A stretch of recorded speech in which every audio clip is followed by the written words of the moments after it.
Bună ziua, stimați telespectatori! Bine v-am regăsit la Tanorul Cultural, o ediție fastuoasă astăzi cu ocazia colocviului francofoniei, a colocviului Polarisation francophone, 50 nuances de noir, ocazie cu care avem deosebită plăcere și onoare să o primim alături de noi, să o avem ca invitată pe doamna Barbara Abel, care e o scriitoare foarte cunoscută în Belgia, scriitoare de romane polițiști, să le spunem thriller mai mult.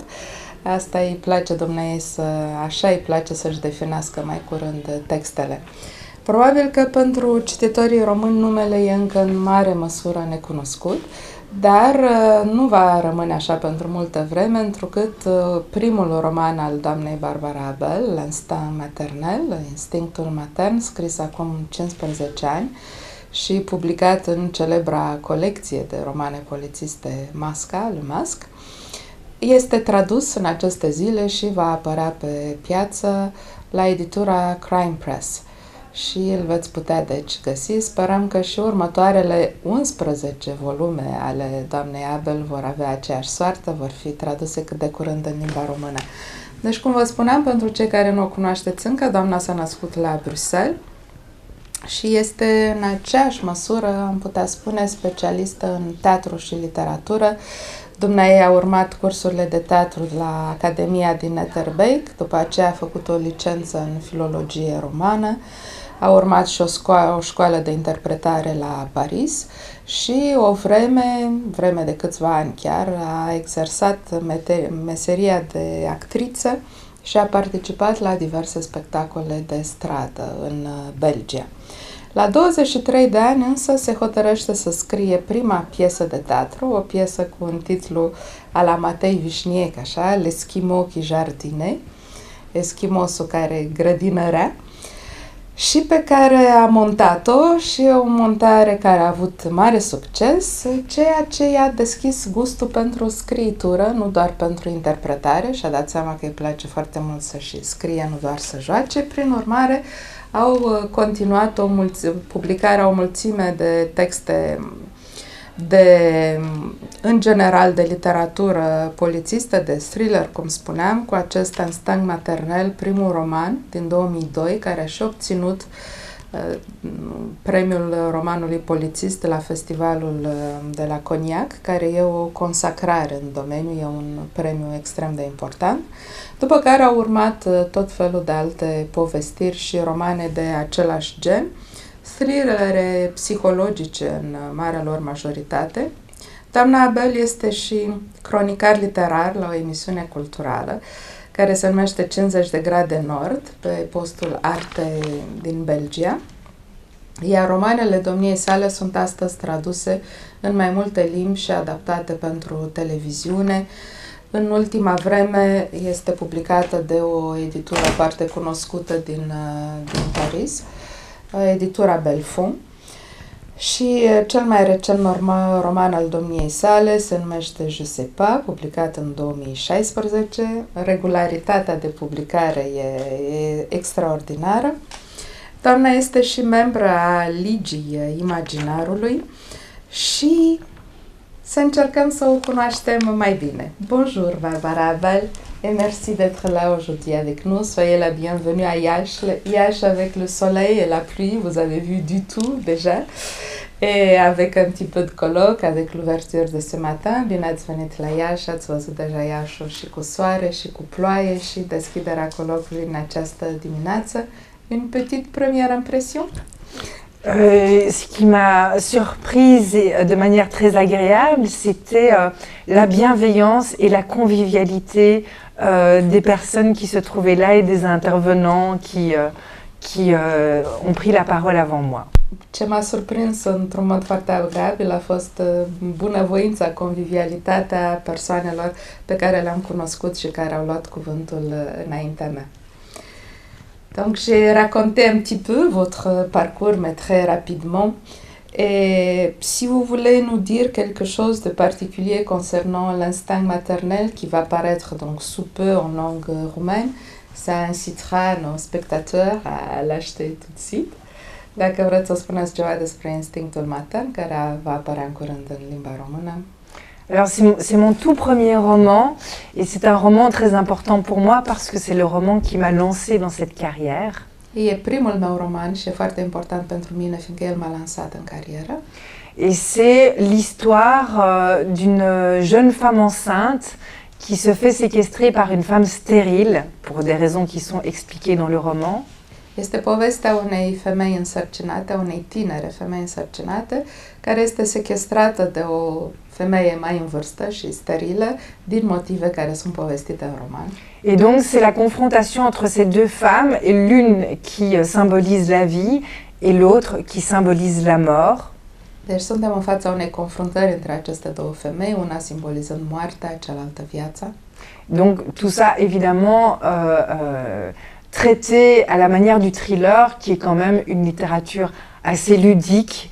C'est une littérature de vacances et qui normalement est là pour saisir le lecteur et ne plus le lâcher jusqu'à la fin. Toate acestea tratate într-o manieră cumva ludică, care e specifică genului thriller, care e în mare o literatură de vacanță și care își propune să-l prindă pe cititor și să nu-l mai lase până la sfârșit. Vous parlez d'une littérature ludique? C'est pas tout à fait ludique ce que vous racontez dans vos romans. Vous avez presque une prédilection pour les milieux familiers un peu étouffants, un peu, enfin, qui dérapent vers la folie même. Aveți o predilecție aparte, se pare, pentru ambianțele familiale sufocante și chiar care derapează spre nebunie.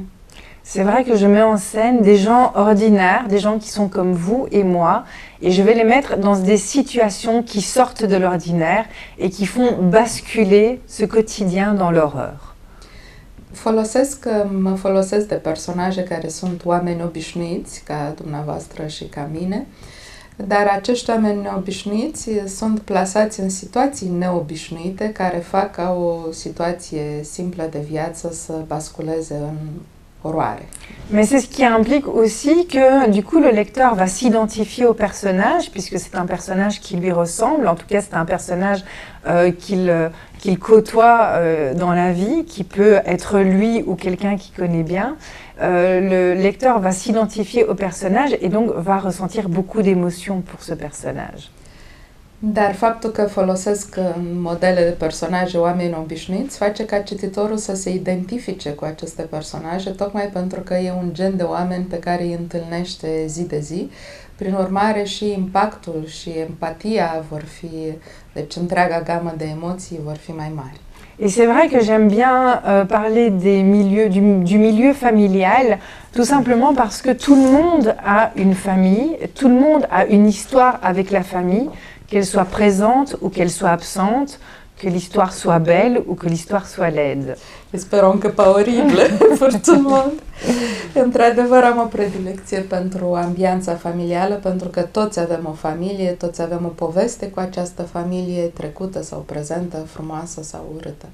Et ce que j'aime beaucoup aussi, et ce que je trouve intéressant dans le milieu familial, c'est que c'est comme un microcosme qui représente une sorte de mini-société avec un chef, avec des personnes qui ont différents rôles au sein de la famille, et aussi que les émotions soient beaucoup plus fortes. Da, și prefer mediul familial pentru că am impresia că o familie e structurată cumva ca o mini-societate care are și un șef, în care celelalte personaje au fiecare rolul lor. Et par exemple, si on est trahi par quelqu'un de sa famille, c'est beaucoup plus grave que si on est trahi par un collègue ou un ami, puisqu'on ne peut être trahi que par des amis, vu que la trahison implique une relation émotionnelle, mais par la famille, ça prend des proportions beaucoup plus importantes. Și trădarea capătă proporții mult mai ample când se petrece în familie, când te trădează un membru al familiei, decât un coleg sau un prieten sau cineva din exterior. C'est une espèce de huis clos à la Sartre ou c'est autre chose? Alors, je ne suis pas, évidemment, je n'arrive pas à la cheville de Jean-Paul Sartre, qui est un écrivain et un philosophe beaucoup plus profond que moi je peux l'être.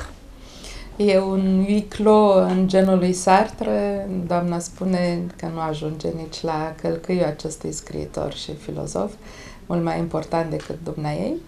C'est à voir.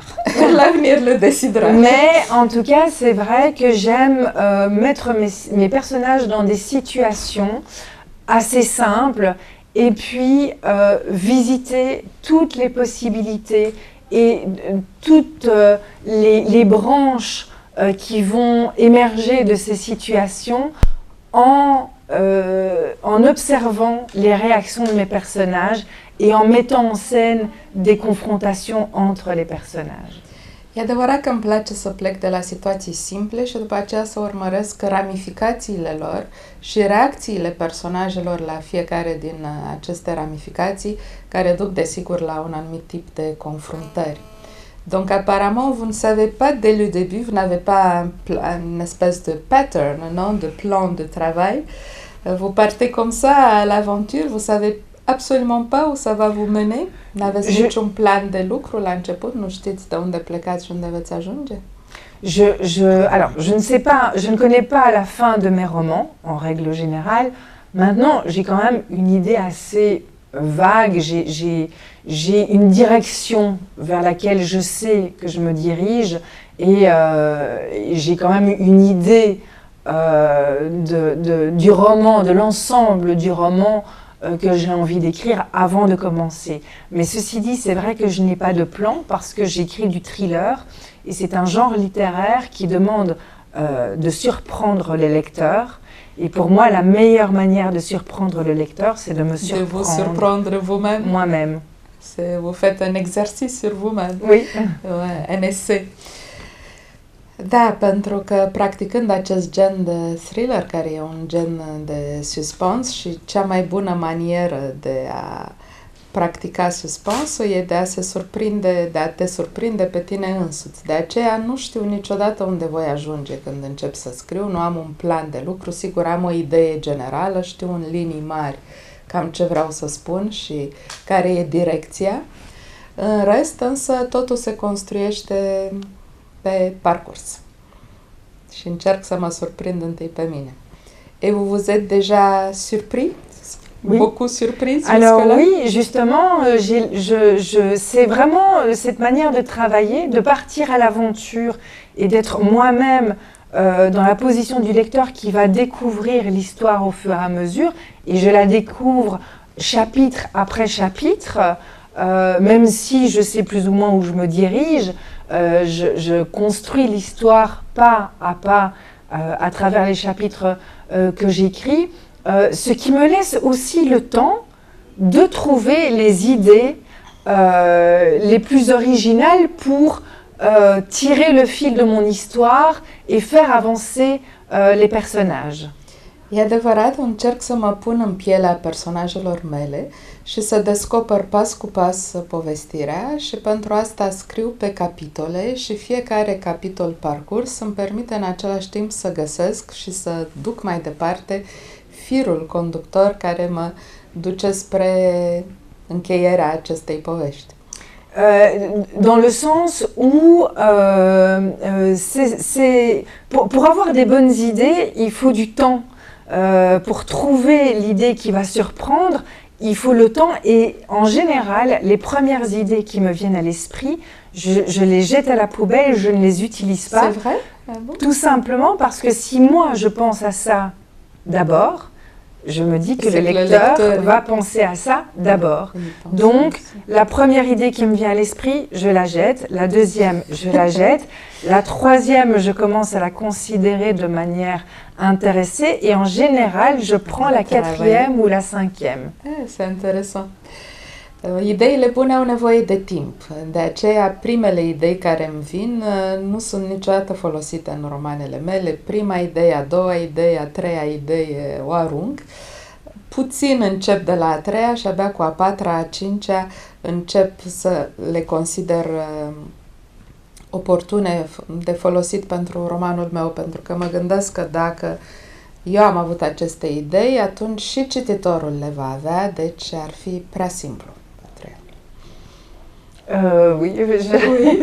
Donc vous commencez à écrire pratiquement à partir de la 4e, de la 5e idée. Et ensuite, elles s'enchaînent, elles viennent... Voilà, oui, et elles c'est coulent ça. de source. Voilà, et alors parfois oui, et puis parfois pas. Et donc là, j'ai parfois des moments de panique intenses parce que j'écris quelques chapitres, tout se passe bien. J'écris 5 chapitres, 10 chapitres, 15 chapitres. Parfois, je suis à la page 200 et puis je sais plus. Je sais pas. L'angoisse de la page blanche. Voilà, alors c'est l'ordinateur. Oui, voilà, c'est ça. Da, uneori se înlănțuie foarte bine ideile, dar alteori nu. Mi se întâmplă să scriu 5 capitole, 10 capitole, 200 de pagini să meargă foarte bine, după care apare un blocaj. Nu mai știu cum să continui. Mais jusqu'à présent, alors c'est très bizarre parce que jusqu'à présent, la solution s'est toujours présentée.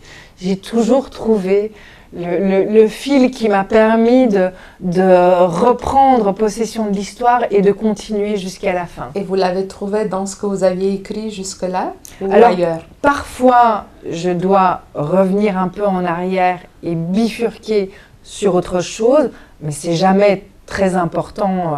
C'est peut-être un chapitre, 2 chapitres. Mais ou sinon, souvent, j'arrive comme... Il faut quand même respecter une certaine logique. Il faut respecter la logique de la situation et il faut respecter la logique des personnages. Et en respectant cette logique, en général, il y a toujours une suite qui se débloque et qui arrive à l'esprit. Am găsit întotdeauna soluția până la urmă, pentru că dacă respecti logica povestirii și logica personajelor, e imposibil să nu se arate.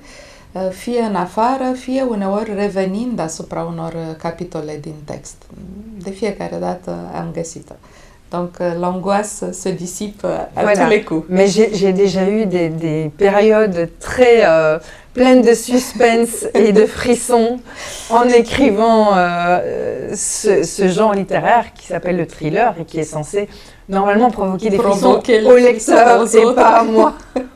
Mais quand vous voulez tout, faire l'expérience de tout voilà, sur vous-même, ça fait partie du jeu, tout à fait. Deci am trecut prin aceste situații de angoasă, chiar de panică, dar un thriller e o literatură de suspans, deci e firesc să trec și prin așa ceva, eu însă, înainte de a le oferi cititorilor. Vous en êtes au 11e roman. Est-ce que vous sentez qu'il n'y a pas une différence, enfin, est-ce que la frontière est fluide et fragile même entre le bien et le mal chez vous, entre les méchants et les bons?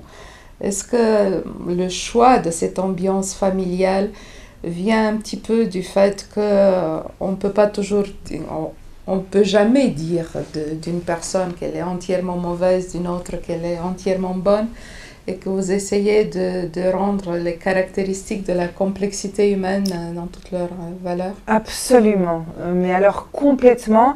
Et plus j'écris de romans, plus mes romans se basent sur cette frontière si mouvante et si mince entre le bien et le mal. Je dirais que mes premiers romans, dont L'instinct maternel fait partie, puisque c'est mon tout premier roman, la frontière est très marquée. Il y a une victime, il y a un bourreau, il y a une gentille, il y a une méchante, et c'est très marqué. Et mes derniers romans, L'innocence des bourreaux, comme je sais pas. C'est vraiment des personnages qui sont, et L'innocence des bourreaux est un titre très révélateur. C'est vraiment des personnages que je mets en scène qui sont d'abord des victimes, et puis parmi ces personnages, l'histoire va, alors je ne vais pas raconter ici l'histoire, mais va retourner la situation, et une des victimes va, malgré elle, devenir un bourreau, ce qui est pour moi très intéressant parce que c'est une situation, enfin pas ordinaire, mais c'est une situation crédible qui pourrait arriver à beaucoup de monde, et donc je me pose la question, et je pose indirectement la question au lecteur, et vous, que feriez-vous dans cette situation? Da, În romanele doamnei Barbara Abel, frontiera aceasta între bine și rău, între cei răi, personajele rele și cele bune, este foarte fluidă, se trece ușor dintr-o parte în alta. Și dumneavoastră spune că, într-adevăr, asta a interesat-o dintotdeauna să redea această complexitate a naturii umane. E foarte greu să spui despre cineva că e cu totul rău sau cu totul bun. Și dă exemplu titlului antepenultimei sale cărți, Inocența călăilor, în care unul din personaje care e victimă la început, prin forța împrejurărilor ajunge călău și e o formă de întrebare retorică întoarsă către cititori sub forma dumneavoastră ce ați face în locul lui, în locul personajului respectiv. Je trouve ça très intéressant parce que moi-même, ce sont des émotions qui me parlent, qui m'interpellent et qui me touchent.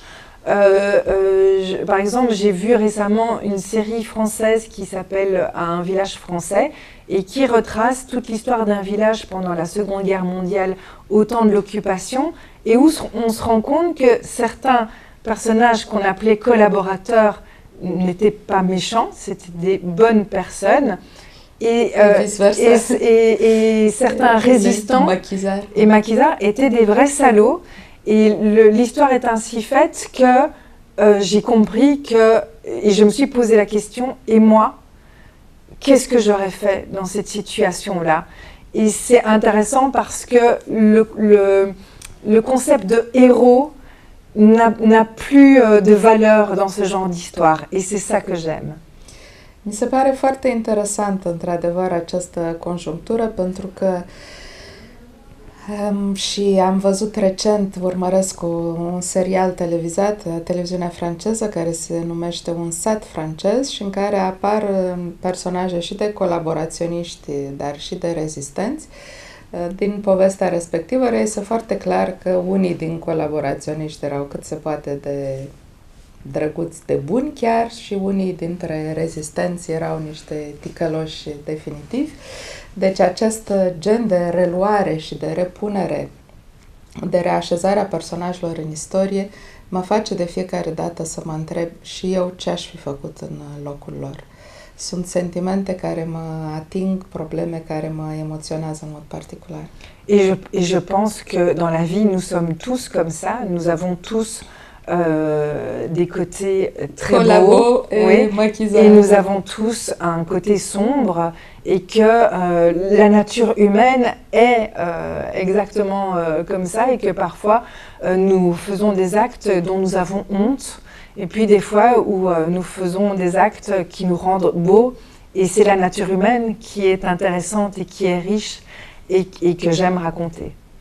De fapt, natura umană însăși e astfel construită și de aceea îmi place să o povestesc, pentru că suntem și luminoși, facem și lucruri bune și frumoase uneori, dar putem avea și dimensiunea aceasta întunecată sau o avem chiar și să facem lucruri de care să ne fie rușine ulterior. Mi se pare această natură umană extrem de complexă și inepuizabilă ca sursă de povești. Mais vous disiez que dans votre premier roman, pour revenir un tout petit peu à l'instinct maternel, les choses étaient plus claires du côté du mal et du bien. În primul roman, în Instinctul matern, spuneați că lucrurile erau tranșate clar între rău și bine. Eh bien, ce n'est pas l'impression que j'ai eue en tant que lectrice.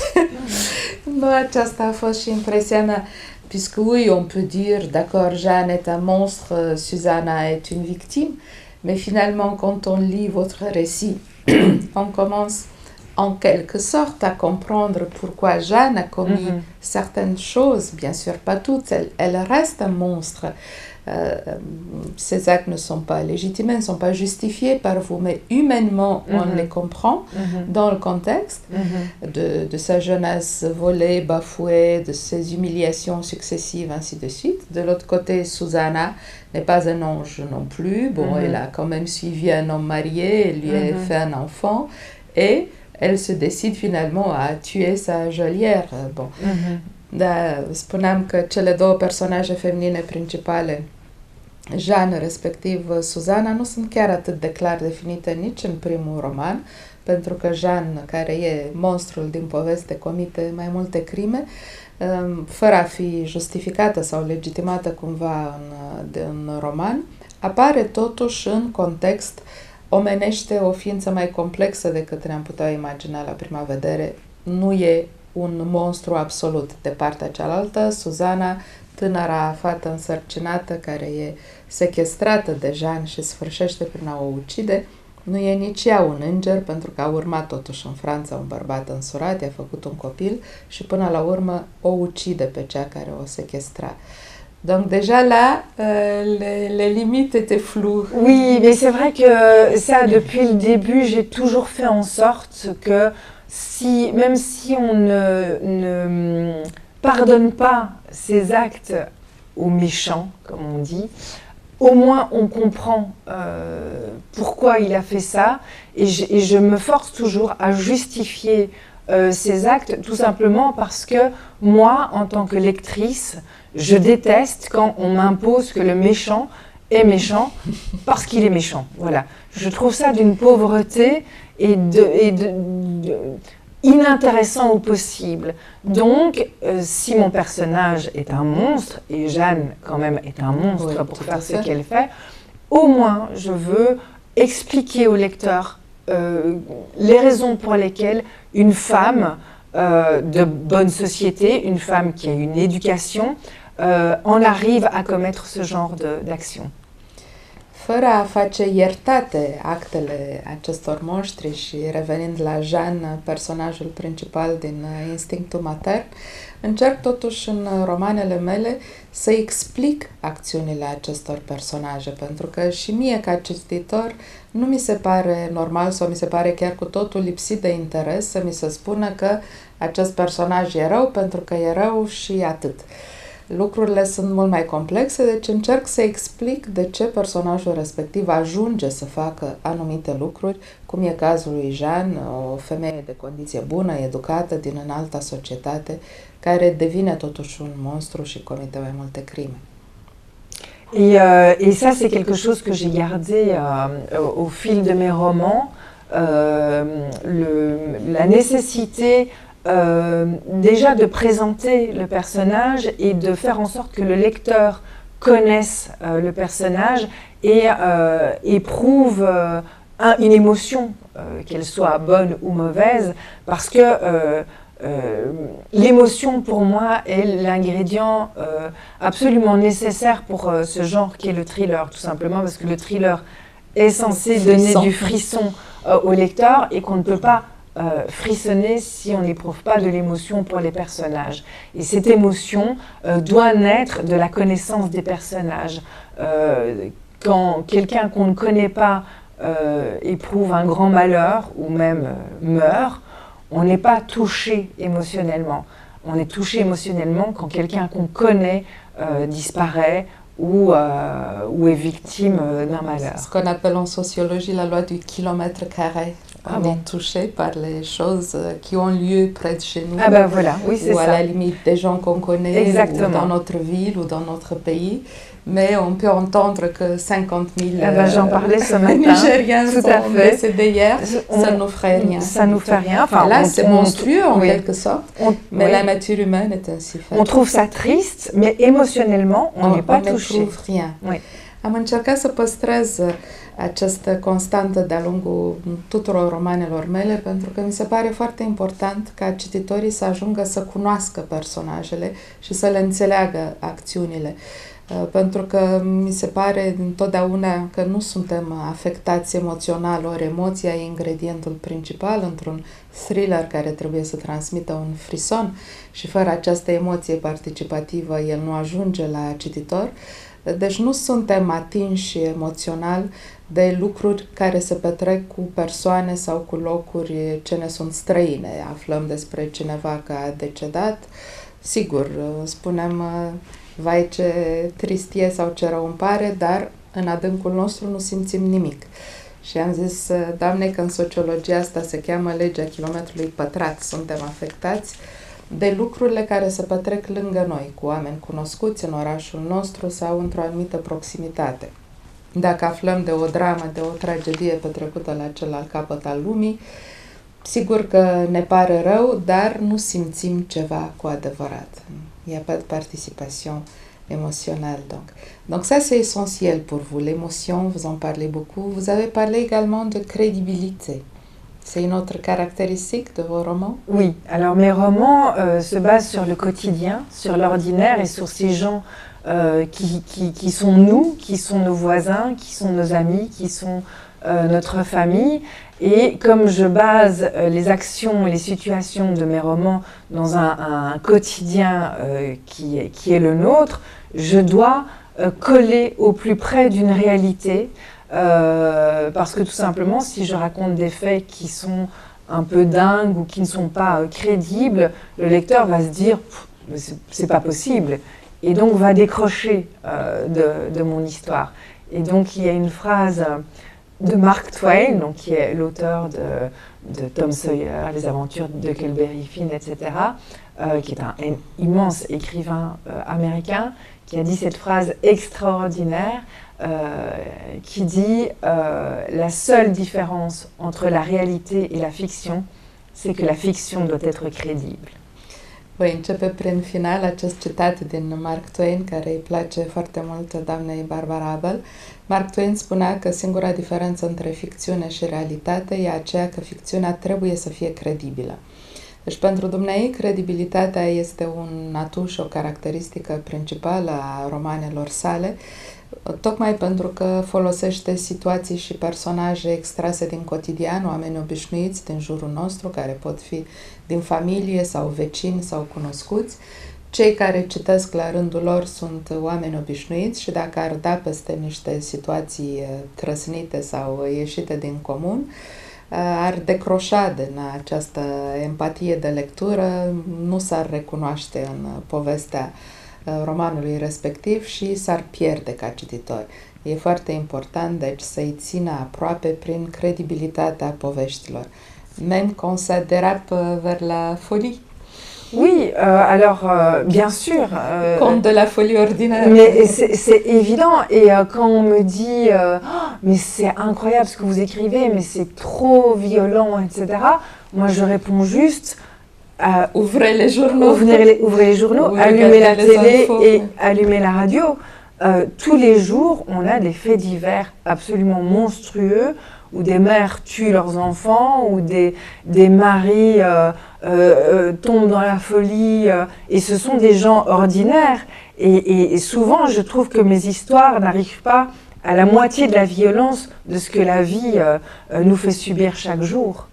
Mi se reproșează uneori că romanele mele sunt prea violente sau că descriu niște acțiuni feroce, foarte dure și atunci le spun persoanelor respective, dar n-aveți decât să deschideți ziarele sau să dați drumul la televizor sau la radio și veți auzi și veți vedea numai orori. Ceea ce povestesc eu nu e nici pe departe, nici jumătate din ceea ce se întâmplă în jurul nostru în fiecare zi. Ça me fait penser à ce roman qui a eu le prix Goncourt l'an dernier, Chanson douce de Leila Slimani, qui était un fait ordinaire aussi, monstrueux. Donc ça se passait à New York, mais c'était pratiquement presque la même ambiance que dans vos romans. Voilà, tout à fait. Et d'ailleurs, j'ai beaucoup aimé ce roman. Parce qu'on ne dit pas que c'est un thriller, mais pour moi c'est un thriller.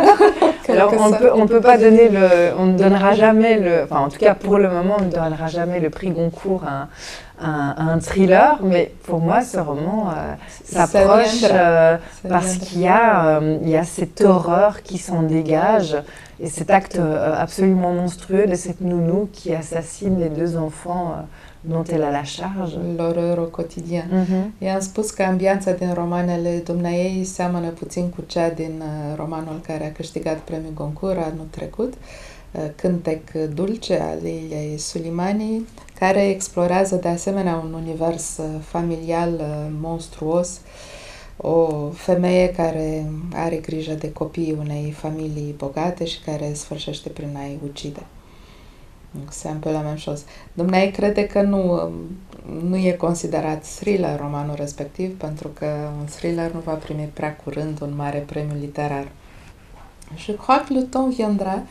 Et justement, je voulais vous demander ce que vous pensez du fait que Non seulement on lit de plus en plus de polars, mettons, globalement parlant, non seulement on en écrit de plus en plus, mais aussi bien dans les littératures scandinaves, par exemple, que j'évoquais ce matin, tout comme dans celle de l'Afrique, c'est un genre, ce n'est plus un sous-genre littéraire, je dis que c'est un genre à part entière qui reprend quelque chose, qui endosse les problèmes les plus graves que traverse notre société aujourd'hui, que ce soit sur le plan politique, ou social, ou économique, ou culturel, ou religieux, ou familial, et que c'est le polar qui est aujourd'hui le véritable miroir, même un miroir déformé de ce que nous traversăm.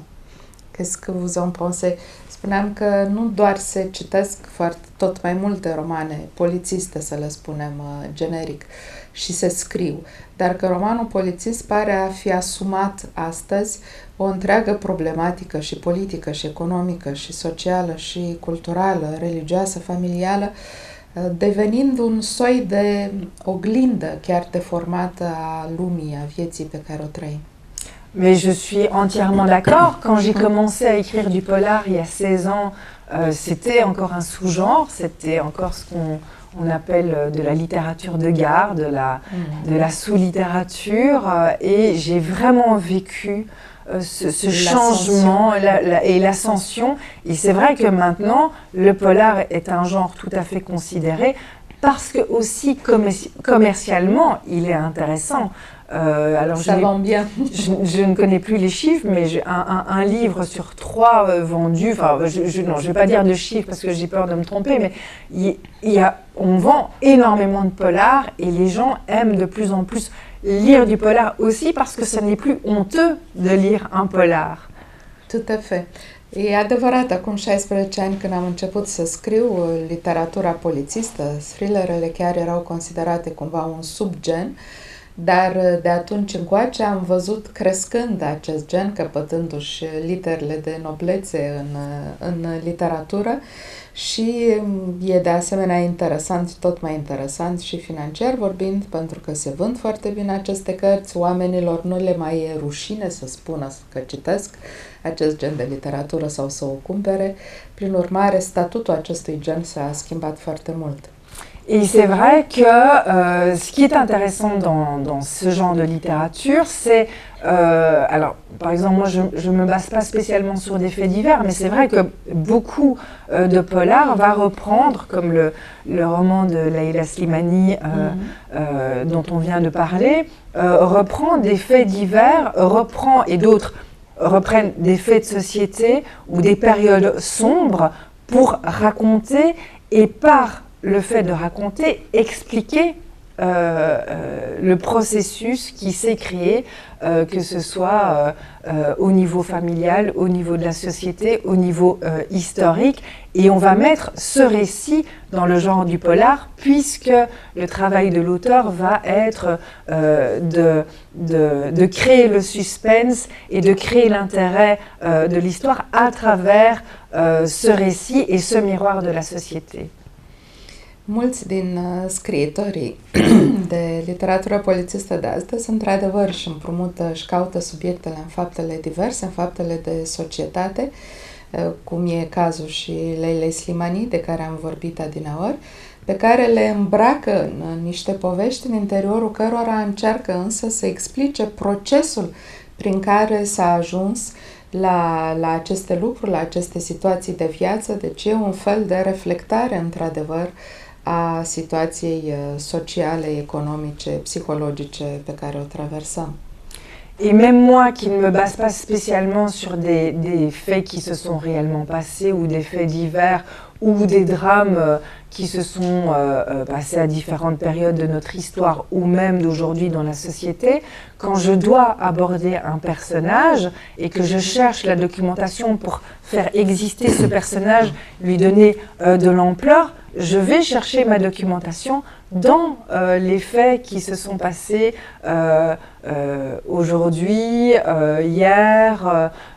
Par exemple, un de mes romans met en scène la mort d'un enfant lors d'un accident domestique, quelque chose qui arrivent aussi dans la vraie vie. Et donc, je dois me renseigner sur le processus de deuil et de résilience de ces parents qui ont perdu un enfant. Et donc, pour ça, je vais aborder une histoire de personnes qui vivent aujourd'hui dans notre société et par-delà de la façon dont la société façonne aussi ces individus. Eu nu mi-aleg neapărat subiectele din faptele diverse.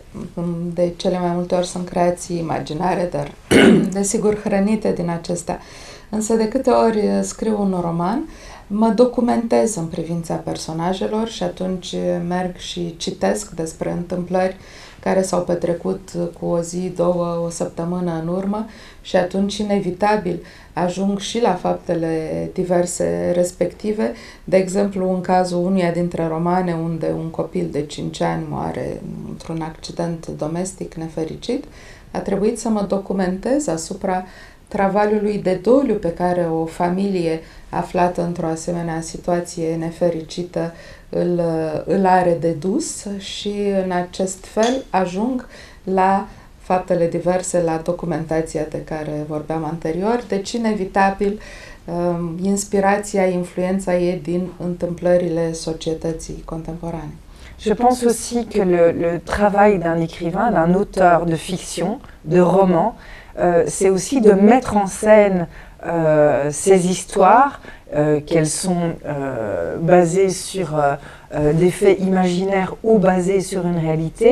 Quand elle est basée sur une réalité, quand par exemple un écrivain, un romancier s'empare d'un fait divers pour en faire un roman, c'est aussi une façon de transmettre l'histoire d'une époque, l'histoire de personnages, mais de manière ludique, de manière romancée, de manière à ce que ce soit comme les histoires que les parents racontent à leurs enfants au moment de les mettre au lit, mais pour les adultes, parce qu'on a besoin de cet imaginaire et que finalement le reflet de la société peut transparaître aussi à travers cette pratique. Et on a besoin d'histoire. Et on a besoin d'histoire, bien sûr. Orice creator de ficțiune, în momentul în care își construiește romanele, în momentul în care își așează personajele în discurs, are recurs, de fapt, la asemenea contextualizări sociale, spune o poveste într-un anumit context istoric, social, familial și o spune, mai ales când vorbim de autorii din acest registru cumva ludic, o spune în același mod în care o fac părinții care seara le spun povești copiilor când îi duc la culcare, doar că de data aceasta sunt povești pentru adulți. Voilà, mais vous n'avez pas touché seulement au thriller, à ces romans à suspense. Vous êtes essayé dans d'autres genres aussi, comme la bande dessinée ou même des romans comiques, si on peut les appeler ainsi. N-ați scris numai thrillere, ci ați lucrat puțin și în domeniul benzilor desenate, ați scris și romane comice. Pourquoi? C'est une espèce de compensation ou de... Non, alors la bande dessinée, c'est parce que mon mari est dessinateur de bande dessinée et qu'on avait très envie de faire un projet ensemble. Donc j'ai écrit le scénario puisque je dessine très très mal et que lui c'est son métier. La benzile desenate am ajuns pentru că soțul meu e grafician, e desinator și cum eu desenez foarte prost, atunci eu am scris povestea și el a făcut desenele, am dorit să facem un proiect împreună. Et la comédie, en fait, ça a été... Alors, c'était plutôt parce que je quittais une maison d'édition qui ne me satisfaisait plus. Et j'ai intégré une autre maison d'édition. Et contractuellement, je ne pouvais pas écrire de thriller pour l'autre maison d'édition. Et ça faisait un an ou deux que j'avais une idée de comédie qui me plaisait énormément. Et donc j'en ai profité pour écrire cette première comédie qui s'appelle Le bonheur sur ordonnance. Et après, comme ça m'a beaucoup plu, j'en ai écrit une seconde, sauf que le lecteur... Voilà, la brûlure du chocolat. Sauf que le lecteur n'a pas été au rendez-vous et le lecteur me disait et quand est-ce que vous réécrivez un bon petit thriller? On vous attend de l'autre côté. Voilà, c'est ça, exactement. Da, la comedie am ajuns în momentul în care am părăsit o editură care nu mă mai satisfăcea, schimbând-o cu alta și condițiile contractuale mă obligau să nu pot scrie thrillere pentru acea editură și atunci, cum aveam de un an, doi în minte o idee de comedie care mi s-a părut foarte reușită, am scris aceste două romane, Rețeta fericirii și Arsura ciocolatei, dar trebuie să spun că nu au avut același succes pe lângă cititori. Toți cei cu care mă întâlneam și cu care discutam mă întrebau, da, când revii la thriller? Il semble donc que ça soit votre genre, que vous le vouliez ou pas. Oui, et ça me plaît beaucoup. Je suis très heureuse. Je m'amuse énormément dans ce genre-là. Vous vous amusez, oui, même en écrivant des scènes horribles? Oui, oui. Alors, pour les scènes horribles, j'ai remarqué que plus je suis pudique dans mes descriptions, et plus l'imagination du lecteur va combler les trous.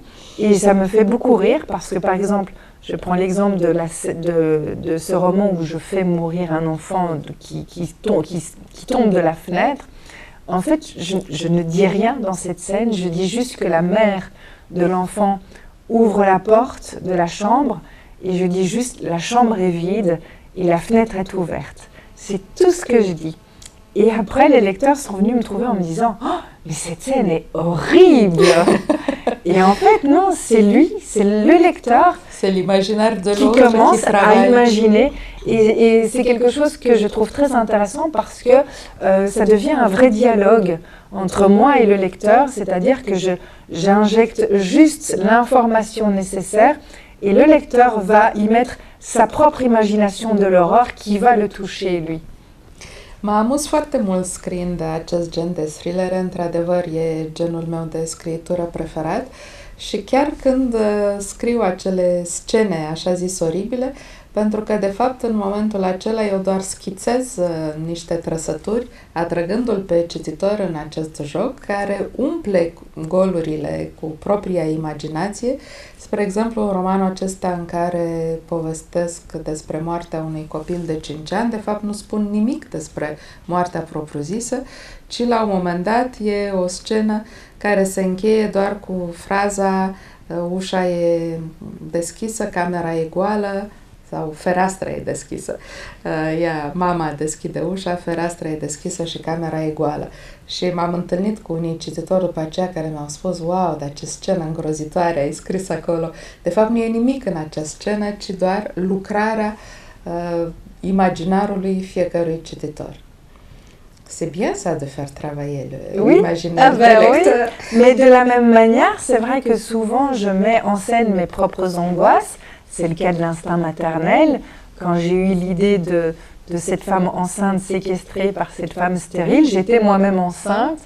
Il s'est passé un petit événement dans ma vie sans aucune gravité, mais qui a déclenché cette idée et qui a certainement mis à jour une angoisse que j'avais. Et donc, je rigole souvent en disant que j'ai trouvé le bon filon, c'est-à-dire que je ne dépense pas mon argent chez un psy, mais que j'en gagne en mettant en scène mes angoisses, et qui sont des angoisses très, très ordinaires. Je suis maintenant en tant que maman, bien sûr, j'ai très peur qu'il arrive quelque chose à mes enfants. J'ai peur, j'ai des angoisses très ordinaires, et donc je les mets en scène de telle manière qu'elles provoquent quelque chose de très frissonnant pour les lecteurs qui, à mon avis, a les mêmes angoisses que moi. Donc, je réponds tout à fait à cette émotion que je vais provoquer chez lui. Et donc, je vais plutôt gagner de l'argent avec ces angoisses-là. Plutôt que de les dépenser en psy. Voilà. Donc, vos romans sont votre canapé de psy, voilà, finalement. Exactement, tout à fait. Îmi pun în scenă propriile angoase, de fapt, cum s-a întâmplat și cu acest prim roman, Instinctul matern, pe care l-am scris când eram însărcinată eu însămi și unul din personajele principale e o femeie însărcinată. Desigur, nu mi s-a întâmplat nimic de genul întâmplărilor îngrozitoare care apar acolo, dar undeva în adâncul meu exista acest gen de angoasă și acum, de când sunt și mamă, bineînțeles că sunt în permanență neliniștită în legătură cu copiii mei, mă gândesc mereu să nu li se întâmple ceva. Deci emoțiile mele, neliniștile mele sunt cele ale unui om obișnuit și de aceea le pun în scenă în acest mod, sperând și știind de fapt că voi trezi emoții similare în cititorii care sunt și ei niște oameni obișnuiți. Je vous remercie infiniment. Je sens qu'on passerait la soirée là et on aurait toujours des choses à se dire et à raconter. Merci infiniment pour votre présence si agréable et lumineuse malgré les choses que vous écrivez. Merci à vous pour cette invitation et cette journée pleine de très très belles rencontres. Et vous serez toujours la bienvenue à Iași. C'est gentil, merci. Vă mulțumim foarte mult pentru prezența dumneavoastră și atât de luminoasă. Veți fi oricând binevenite la Iași. Vă mulțumim și dumneavoastră și vă dau întâlnire la următorul La Tenor Cultural. La revedere!